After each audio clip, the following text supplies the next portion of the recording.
उन्होंने विरोध किया। राम मंदिर बनाया, विरोध किया। सीए लाए, विरोध किया। ट्रिपल तलाक समाप्त किया, विरोध किया।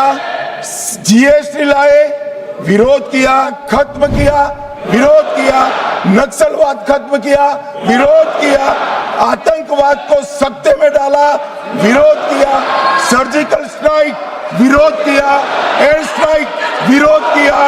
ऑपरेशन सिंदूर, विरोध किया। माने सब सिर्फ महिला आरक्षण विधेयक का विरोध हो रहा है। हमने 370 समाप्त की साहब, उन्होंने विरोध किया। राम मंदिर बनाया, विरोध किया। सीए लाए, विरोध किया। ट्रिपल तलाक समाप्त किया, विरोध किया। जीएसटी लाए, विरोध किया। आयुष्मान भारत बनाया, विरोध किया। नया संसद भवन बनाया, विरोध किया। मत्स्य पालन सहकारिता मंत्रालय बनाया, विरोध किया। सीडीएस बनाया, विरोध किया। 3 तलाक खत्म किया, विरोध किया। नक्सलवाद खत्म किया, विरोध किया। आतंकवाद को सख्ते में डाला, विरोध किया। सर्जिकल स्ट्राइक, विरोध किया। एयर स्ट्राइक, विरोध किया। ऑपरेशन सिंदूर, विरोध किया। मान्यवर इन्होंने अच्छे बुरे सोचे बगैर नरेंद्र मोदी जी जो कर रहे हैं इसका विरोध करने का ठान लिया। मुझे तो था आज देश की माताओं बहनों के लिए, मान्यवर, मुझे था देश की माताओं बहनों के लिए आरक्षण आ रहा है, ये विरोध आज नहीं होगा, मगर आज भी विरोध कर रहे हैं। मान्यवर, मैं बिल के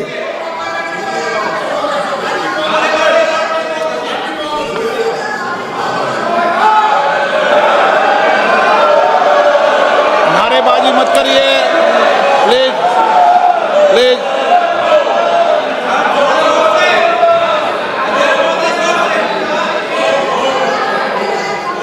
समझदारों को इशारे में कहा जाता है। मान्यवर,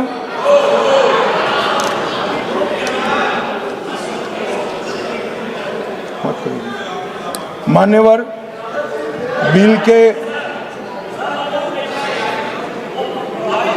ये कन्विंसिंग कर रहे हैं। सुरेश जी, सुरेश जी, अरे यार छोड़ो। सुरेश जी, कन्विंसिंग मत करो, वोट डरने वाले। मान्यवर, कन्विंसिंग मत। ये जो बिल मेरे साथी अर्जुन मेघवाल जी लेकर आए हैं, इसमें अनुच्छेद 81/1 में संशोधन प्रस्तावित है। इससे 550 से लोकसभा के सदस्यों की संख्या 850 तक की जाएगी। मान्यवर, अनुच्छेद 81(2)(b) उसको भी कोई बदलाव के बगैर हम कह रहे हैं, इसका जिक्र मैं बाद में करूंगा।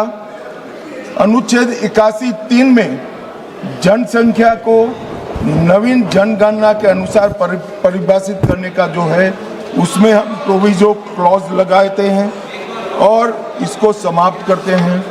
इसके साथ 170A जो राज्य विधानसभाओं की न्यूनतम और अधिकतम सीटों को निर्धारित करता है, उसको जस का तस रखते हैं। 170(2) समानता के सिद्धांत राज्य विधानसभा निर्वाचन क्षेत्रों में जो है, इसके अंदर हम बदलाव करते हैं। और ये सारे बदलावों का मूल उद्देश्य है कि 50% सीटें हर विधानमंडल और संसद में बढ़ाकर माताओं बहनों को 33% आरक्षण दिया जाएगा। मान्यवर, मैं अभी बताया कि 2023 में सर्वसम्मति से ये बिल पारित हुआ है, मगर आज किंतु परंतु अगर मगर से कांग्रेस पार्टी पीछे हो रही है। मान्यवर, इसके मुझे 2 ही कारण दिख रहे हैं कि ये बिल नरेंद्र मोदी जी ला रहे हैं। अगर ये महिला आरक्षण होता है तो देश की माताओं बहनों में मोदी जी को यश मिला। मान्यवर, मोदी जी ने बड़ा हृदय कर एडवर्टाइज देकर उनको यश देने का कह दिया, फिर भी ये नहीं मानते हैं। मान्यवर, उनको लगता है कि महिलाएं ज्यादा मोदी जी को वोट देती है, उनको क्यों भला रिजर्वेशन दे। तो मैं बताता हूं कि आप रोक नहीं। आज ये 23 में इस सदन में से देश की महिलाओं को जो वादा किया था 23 में 33% आरक्षण का, irrespective of party, irrespective of member, पूरे सदन ने वादा किया था, इससे पीछे हट रहे। मान्यवर, ये पहली बार नहीं हो रहा, ये साहबानों में भी पीछे हट गए, ट्रिपल तलाक में भी पीछे हट गए, और अब तक जितनी बार महिला आरक्षण आया वो पीछे हटे। मान्यवर, मैं अभी भी, हमारे नेता ने तो कहा कि भाई अंतरात्मा की आवाज से वोट करिए। ये अंतरात्मा की आवाज का नारा नरेंद्र मोदी जी का नहीं है, इंदिरा गांधी जी का है। मगर मोदी जी को थोड़ा समझ फेर हो गया। उस वक्त विरोध पक्ष में अटल जी, अडवाणी जी थे। यहाँ आत्मा ही नदारद है, अंतरात्मा कहां से लाना। मान्यवर, ये रूथलेस पॉलिटिक्स करते। महिलाओं को आरक्षण मिलेगा, इसका यश किसको मिलेगा, इसके लिए आप महिलाओं का आरक्षण लटका रहे हो। चुनाव में जहां जहां जाओगे, इस देश की महिलाओं का आक्रोश आपको सहन करना पड़ेगा, फेस करना पड़ेगा और रास्ता भी लेगा। मान्यवर, मैं, आप इस सदन के कस्टोडियन हो, अभिभावक हो।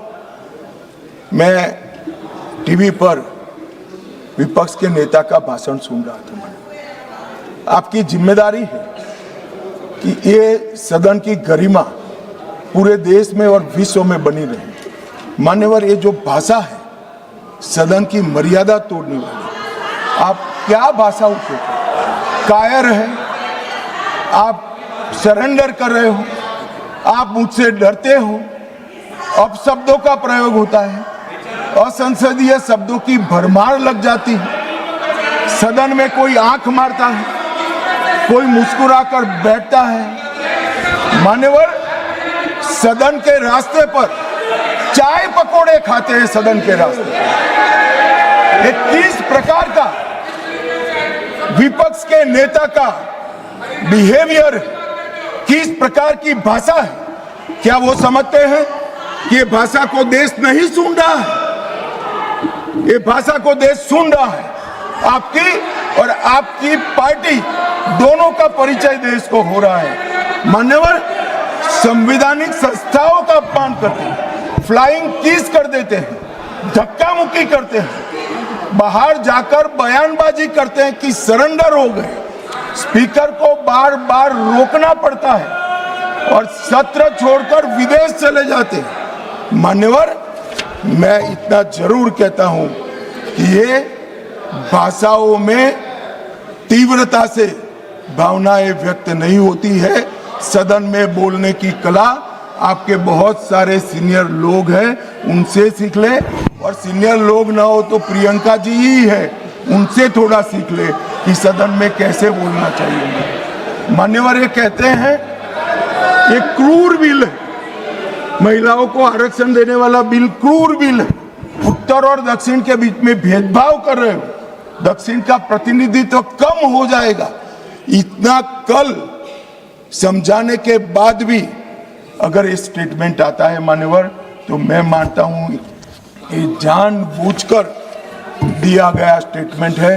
मान्यवर, मैं विपक्ष के नेता राहुल गांधी जी को, पूरी कांग्रेस पार्टी को और विपक्ष के उनमें को इस देश का परिचय कराना चाहता हूं कि हजारों साल पहले राम सेतु बनाने के लिए जिस गिलहरी ने योगदान दिया था, वो गिलहरी को भी आज अवध्य माना जाता है इस देश में। इतना उपकार याद करती है। और हजारों साल के बाद भी हवन में हड्डियां डालने वाली ताड़का को भी याद रखा जाए। आप महिलाओं को आरक्षण देने वाला ये पवित्र यज्ञ रूपी जो बिल है, इसमें विरोध की हड्डियां डाल रहे हैं। इस देश की महिलाएं आपको माफ नहीं करेंगी। आपका समय देने के लिए धन्यवाद।